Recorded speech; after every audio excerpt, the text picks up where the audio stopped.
अध्यक्ष महोदय, आपल्या सर्वांना कल्पना आहे की पुणे शहरामध्ये हिंजवडी येथे मोठ्या प्रमाणामध्ये IT पार्कचं हब उदयास आला आणि खूप चांगल्या प्रकारची एम्प्लॉयमेंट आमच्या तरुण इंजिनियर्सला अभियंत्यांना वगैरे मिळायला लागली.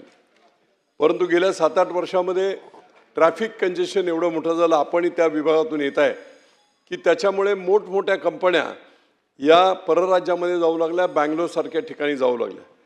आणि हे चित्र पाहत असताना हे होऊ नये म्हणून तत्कालीन मुख्यमंत्री एकनाथराव शिंदे यांच्याशी मी चर्चा केली. अधिकृतरित्या 24/7/2024 रोजी बैठक घेण्यात आली.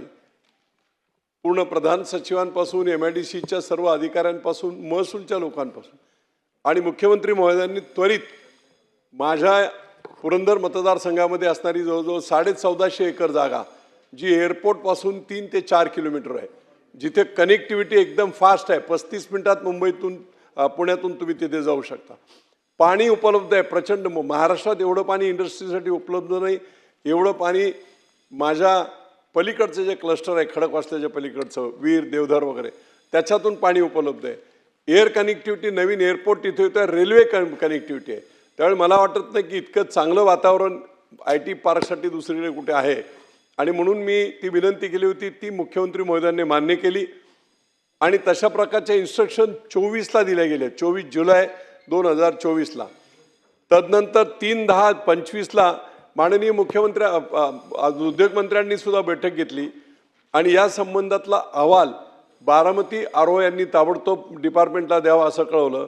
बारामती RO जे आहेत त्यांचा रिपोर्ट देखील हा आला आणि त्या रिपोर्टमध्ये अगदी क्लिअर कट बारामती RO यांनी लिहिलं आहे की 572 हेक्टर एवढी जागा ही शिल्लक आहे, चांगल्या प्रकारची जागा आहे. आणि त्याच्यामध्ये अगदी क्लिअर कट जिल्हाधिकारी या कामी उद्योग विभागाने जागा मागणी स्पेसिफिक प्रश्न असा आहे की ताबडतोब MIDCने ही जागा जिल्हाधिकाऱ्याने मागायला पाहिजे. नंबर 1 तो प्रस्ताव दिला पाहिजे.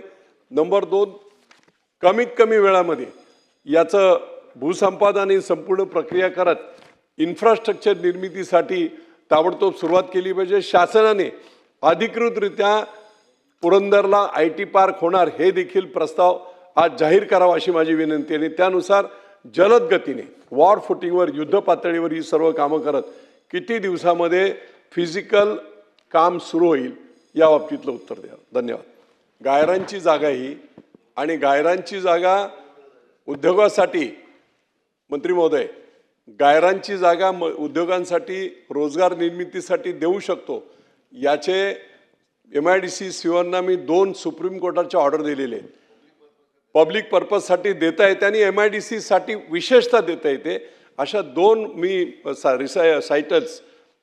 सायटेशन्स हे वेलरसू साहेबांनी दिले की अगदी त्याला धरून तुम्ही मागणी करा इमिडिएटली. त्या कमीत कमी 1 लाख तरुण मुलांना पुरंदरच्या गावागावातल्या गावामध्ये, छोट्या छोट्या गावांमधून, खेड्यापाड्यामधून सुद्धा engineers, graduate engineers, BE MTech झालेली मुलं आहेत, मुली आहेत, BCS MCS झालेल्या मुली आहेत. कमीत कमी 1 लाख लोकांना इथे तरुणांना रोजगार मिळू शकतो. आणि म्हणून याला अगदी सिरियसली घेऊन मंत्री महोदय आपण IT पार्क जाहीर करा.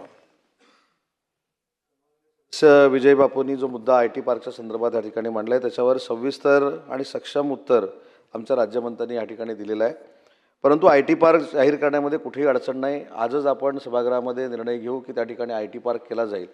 परंतु सन्मान्य राज्यमंत्री महोदयांनी सांगितले की त्याची जी महसूल विभागाची प्रोसिजर आहे, मी इथं आवर्जून आदरणीय विखे पाटील साहेबांचं नाव रेकॉर्डवर घेईन की शेत जमीन असेल किंवा महसूल जमीन असेल हे MIDCला कशा पद्धतीनं तातडीनं देण्याची प्रक्रिया होते हे विखे पाटील साहेबांनी मागच्या त्यांच्या मंत्रिपदाच्या कालावधीमध्ये आम्हाला MIDCला दाखवून दिलं. शिर्डी असेल, अहिल्यानगर असेल, अनेक ठिकाणच्या महसूलच्या आणि शेतीच्या आपल्या शेती महामंडळाच्या जागा या MIDCला त्यांनी दिल्या आणि तिथे आता उद्योग देखील निर्माण होत आहेत.